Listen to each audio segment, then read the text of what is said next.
오늘은 마태복음 9장 14절부터 17절을 제가 읽도록 하겠습니다. 그때 요한의 제자들이 예수께 와서 물었다. 우리와 바리새파 사람은 자주 금식을 하는데 왜 선생님의 제자들은 금식을 하지 않습니까? 예수께서 그들에게 말씀하셨다. 혼인잔치의 손님들이 신랑이 자기들과 함께 있는 동안에 슬퍼할 수 있느냐? 그러나 신랑을 빼앗길 날이 올 터이니 그때에는 그들이 금식할 것이다. 생배 조각을 낡은 옷에다 대고 깁는 사람은 없다. 그렇게 하면 바로 된 조각이 그 옷을 당겨서 더욱더 크게 찢어진다. 새 포도주를 낡은 가죽 부대에 담는 사람은 없다. 그렇게 하면 가죽 부대가 터져서 포도주는 쏟아지고 가죽 부대는 못 쓰게 된다. 새 포도주는 새 가죽 부대에 담아야 둘 다 보존된다. 아멘. 세례자 요한의 제자들이 예수님께 와서 물었죠. 우리와 바리새파 사람은 자주 금식을 하는데 왜 선생님의 제자들은 금식을 하지 않습니까? 라고 예수님께 여쭤봤어요. 이 당시의 사람들은, 그리고 특히 스스로 경건하다라고 주장하는 사람들은 주기적으로 금식을 하였습니다. 일정 기간을 정해놓고 주기적으로 금식을 하였죠. 이 사람들의 눈에는 금식을 하지 않고 있는 예수님과 또 예수님의 제자들이 스스로는 하나님의 복음을, 하늘나라의 복음을 전한다고 하면서도 금식을 하지 않고 있기 때문에 그들이 보기에는 이거는 비난거리가 되었던 거죠. 왜 그러냐면 당시대 금식은 경건의 표시였는데 예수와 그의 제자들은 금식을 하지 않았기 때문에 경건하지 않다. 그들은 경건하지도 않으면서 하나님의 사람이라고 스스로 말하고 하나님 나라의 복음을 전한다고 하니까 이거는 말이 안 된다 하면서 그들을 이렇게 평가하고 비난을 했던 것입니다. 성경이 말하고 있는 금식은 서로의 사람 사이에 서로의 경건을 재는 그런 척도로 사용하지 않습니다. 성경은 금식을 그렇게 말하지 않습니다. 금식은 성도가, 하나님의 백성이 개인적으로 하나님을 간절하게 찾고 구하는 신앙의 열심입니다. 물론 민족적으로나 국가적으로 비상사태일 경우에 왕으로부터 모든 백성들이 함께 하나님의 구원을 바라면서 그렇게 기도하며 금식하기도 했습니다. 이처럼 금식은 어떤 신앙과 하나님을 찾는 그런 열심의 표시이지 금식 자체를 경건의 척도로 성경은 준 적이 없습니다. 그렇기 때문에 금식을 서로의 경건을 재는 척도로 사용하는 것은 바로 율법주의에 해당이 되는 것이죠. 예수님께서 비유를 한번 들어 말씀하신 적이 있는데 비유의 내용입니다. 성전에 기도하러 올라간 그 바리새파 사람 한 명과 또 세리, 스스로 죄인이다라고 말하는 세리, 이 두 사람을 비유로 예수께서 말씀하신 적이 있어요. 이때 이 세리는 가슴을 치면서 자기의 죄를 고백하면서 나는 죄인입니다. 나를 용서해 주세요 하고 하나님께 구원을 간청을 했었습니다. 그런데 바리새파 사람은 오히려 고개를 들면서 자신은 일주일에 2번씩 이틀이나 금식을 하고 있고 11조도 꼬박꼬박 바칩니다. 나는 저 세리와 같지 않습니다 하면서 자신의 경건을 주장을 했었어요. 이게 누가복음 18장에 있는 말씀인데 이때 예수께서 결론으로 말씀하신 것은 이 둘 중에 누가 더 하나님으로부터 의롭다라는 인정을 받고 돌아갔느냐 질문하시면서 이 바리새파 사람이 아니라 세리가 하나님께로부터 더 의롭다 인정하심을 받았다라고 말씀하셨어요.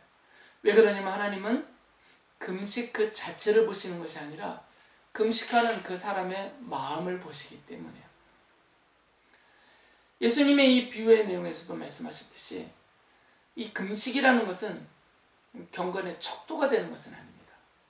왜 그러냐면 죄를 회개함도 없고 하나님을 향한 열정과 신앙의 열심과 이런 간구함 이런 것이 없어도 얼마든지 외적으로 금식을 사람들 앞에 보이도록 할 수 있었기 때문이에요. 예수님께 질문하는 그들에게 비유로 말씀하셨어요. 그들에게 대답하실 때 비유를 사용하셨죠. 마태복음 9장 15절에서 이렇게 말씀하셨어요.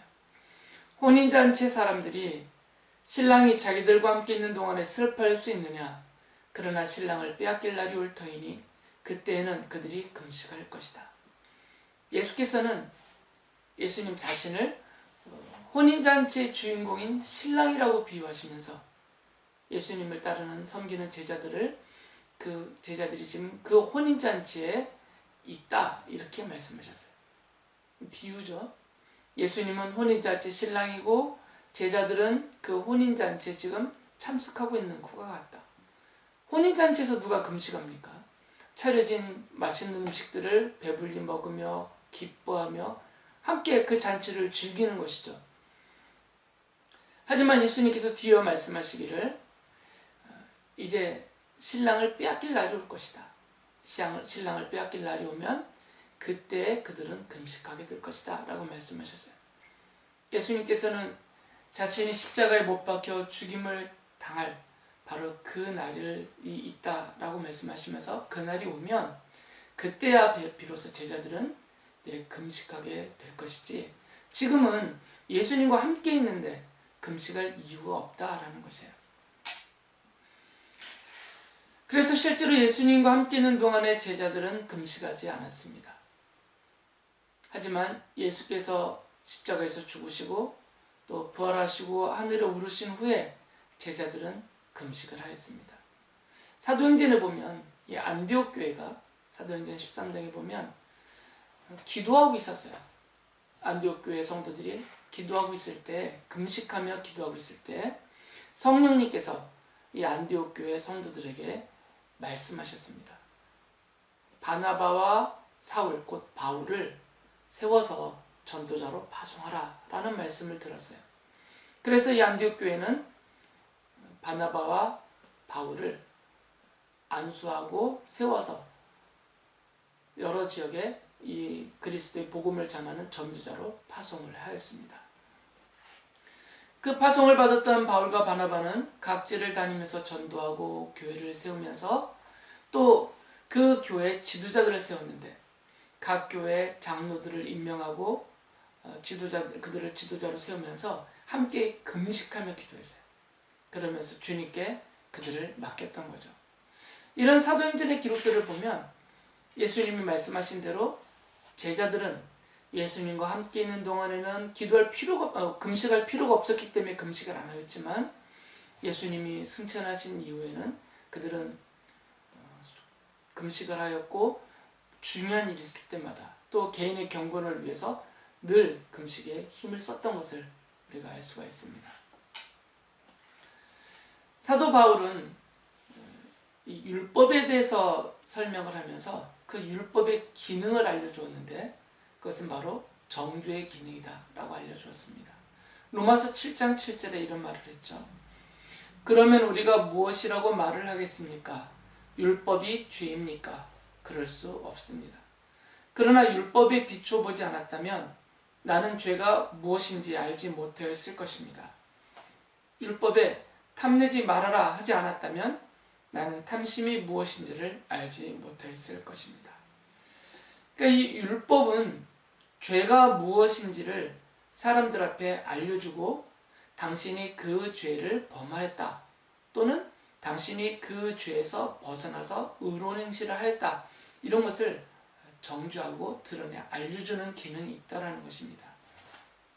그렇기 때문에 바울사도는 이 율법을 가리켜서 죄인을 그리스도에게 인도하는 개인교사와 같다라고 말하였어요. 갈라디아서 3장 24절에서 이렇게 말했죠. 그래서 율법은 그리스도께서 오실 때까지 우리에게 개인교사 역할을 하였습니다. 그것은 우리로 하여금 믿음으로 의롭다고 하심을 받게 하시려고 한 것입니다. 율법의 기능은 율법 자체가 나쁜 것은 아니죠. 바울은 율법은 선한 것이다, 거룩한 것이다, 좋은 것이다 라고 말해요. 그리고 그 율법의 기능도 성도에게는 좋은 거죠.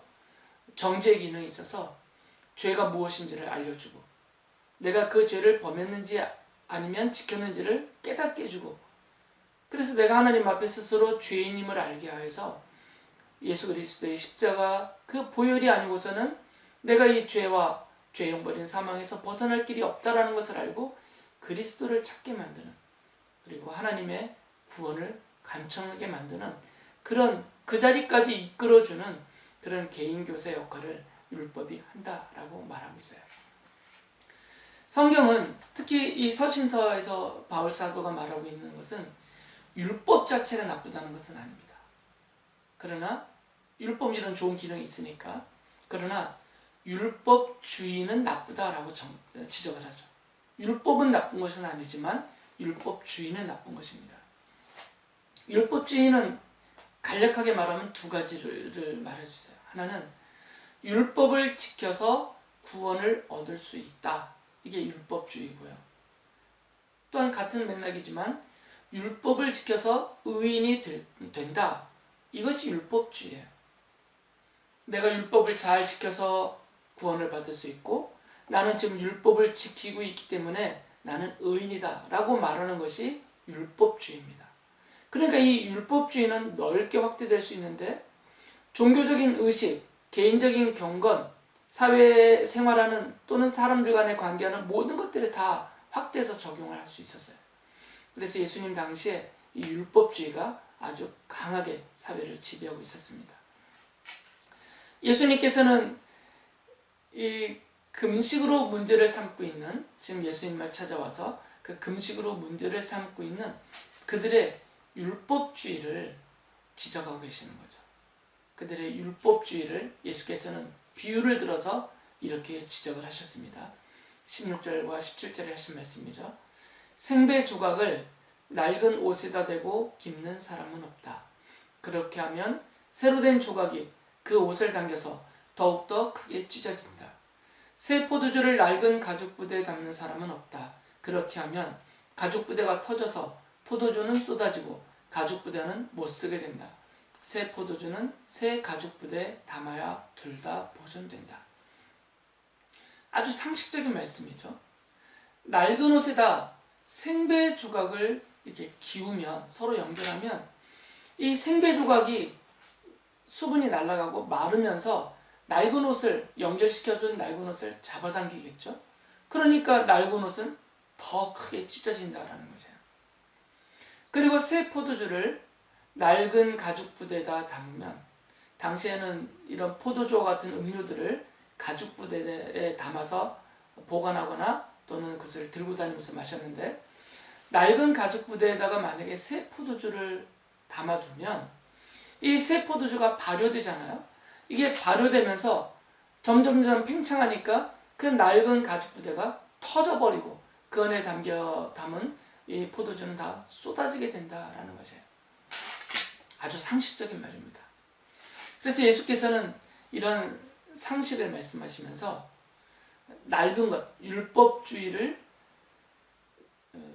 낡은 옷과 낡은 가죽 부대에 비유하시고 또 복음을 새 생배 조각 그리고 새 포도주에 비유하시면서 이 율법주의는 예수 그리스도의 이 복음 생배 조각과 새 포도주로 비유된 이 예수 그리스도의 복음을 담을 수가 없다라는 것이에요.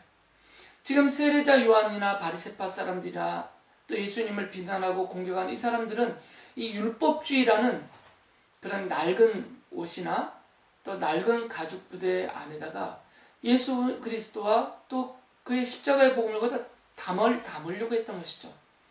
그 안에 넣고 해석을 해보려고 했던 거죠. 그러니까 해석이 안 되는 거죠. 왜 금식을 하지 않는가? 왜 안식일을 지키지 않는가? 왜 장로들의 유전을 따라서 손을 깨끗이 닦지 않는가? 이들이 이런 율법주의를 지금 예수님을 따르는 제자들과 또 예수께서 전하시는 복음과 그분의 하시는 일들을 이들이 평가하고 판단하고 그것으로 비난을 하고 있는 것이죠. 그래서 예수께서는 비유적으로 이렇게 말씀하신 겁니다. 이 비유는 예수님이 이 비유를 통해서 하시고자 하셨던 말씀은 율법주의는 예수 그리스도의 복음을 담을 수 없다라는 것이에요. 본질적으로 담을 수가 없다라는 것이죠. 사도 바울이 갈라디아 교회에게 써보낸 그 갈라디아서를 보면 이 갈라디아 교회에 거짓 신도들이 들어왔어요. 거짓 신도라니까 진정한 그리스도인은 아닌 것이죠. 율법을 쫓는 그런 유대인들을 말하는 거죠. 이 거짓 신도들이 들어와서 갈라디아 교인들에게, 이 갈라디아 교회는 대부분이 이방인으로 구성된 교회죠. 이방인 지역 터키 쪽에 있으니까 이들에게 와서 당신들도 우리들처럼, 우리 유대인들처럼 할례를 받아야 된다라고 강요를 했어요. 그래서 이 신도들이 혼란에 빠졌죠. 기본적으로 사도들도 다 할례를 받은 사람들이잖아요. 유대인으로 태어났기 때문에 유대인은 태어난 지 난 지 8일 만에 할례를 받으니까 사도들도 기본적으로 다 할례를 받은 사람들이고, 또 복음을 전했던 집사들이나 초기의 전도자들도 다 유대인 출신으로서 전도자들도 다 몸에 할례를 행했던 사람들이에요.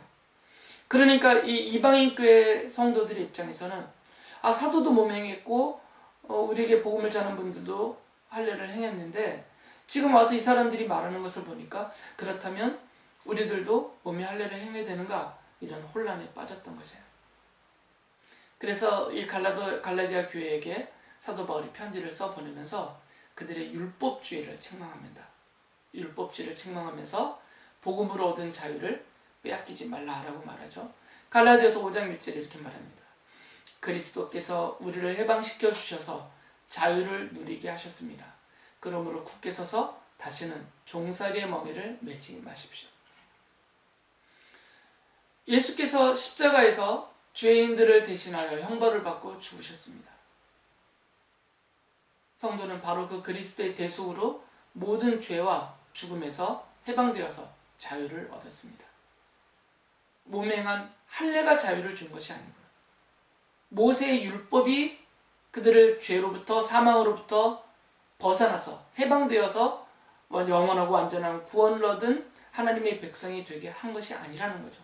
오직 그리스도의 보혈, 십자가에서 쏟으신 그 귀한 피가 이들을, 성도들을 죄와 사망으로부터 해방시켜서 자유하게 해 주었던 것이에요. 그러니까 몸에 할례를 행하느냐, 할례를 행하지 않느냐, 이건 아무 상관이 없는 것이에요. 금식을 하느냐, 금식을 하지 않느냐, 이것도 상관이 없습니다. 율법의 어떤 조항들을 지키고 있느냐, 못 지키고 있느냐, 이것도 상관이 없는 것이에요. 그런 것으로 해방되어 자유를 얻는 것이 아니기 때문입니다. 안타깝게도 현재 여전히 율법주의가, 이런 형태의 율법주의가 현재에도 교회와 성도들 안에 남아 있습니다. 교회와 교회 지도자들이 또는 성도가 서로서로 이 율법주의로 성도들을 다시 종으로 삼으려 하고 있습니다. 그렇기 때문에 이 율법주의로 성도들을 다시 종으로 삼아서는 안 됩니다. 신앙생활과 종교적인 의식들을 경건의 척도로 삼아서 그것으로 서로를 판단하고 정죄하지 말아야 합니다. 누차 말씀드리지만 교회와 그 안에서 행하는 모든 것은 신앙 고백이어야 합니다. 하나님을 믿기 때문에, 하나님의 창조주 하나님을 믿기 때문에, 나의 생명의 구원자이신 예수 그리스도를 믿기 때문에, 온 우주와 나를 포함한 이 땅에 있는 모든 것을 통치하고 계시는 하나님을 믿기 때문에, 그리고 나의 생명의 주인 되신 우리 주님을 믿기 때문에 내가 신앙생활도 하고 교회도 나오고 종교식도 참여하는 것이에요. 또 경건에도 힘쓰는 것이죠. 그 신앙 고백은 하나님이 받으시고 하나님이 판단하십니다. 성도는 성경에 말씀하시듯이 예수 그리스도의 복음으로 자유를 얻었고 그 자유로 주님을 섬기며 따르면 됩니다. 사람들의 눈치를 보는 것도 율법주의입니다. 사람들에게 드러내 보이려고 하는 행위도 율법주의입니다.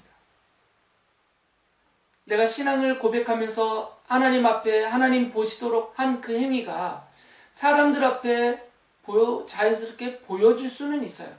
그러나 의도함에 있어서 먼저 사람들에게 보이려고, 사람들에게 스스로 그것을 드러내 보이려고 하는 것은 율법주의인 거죠.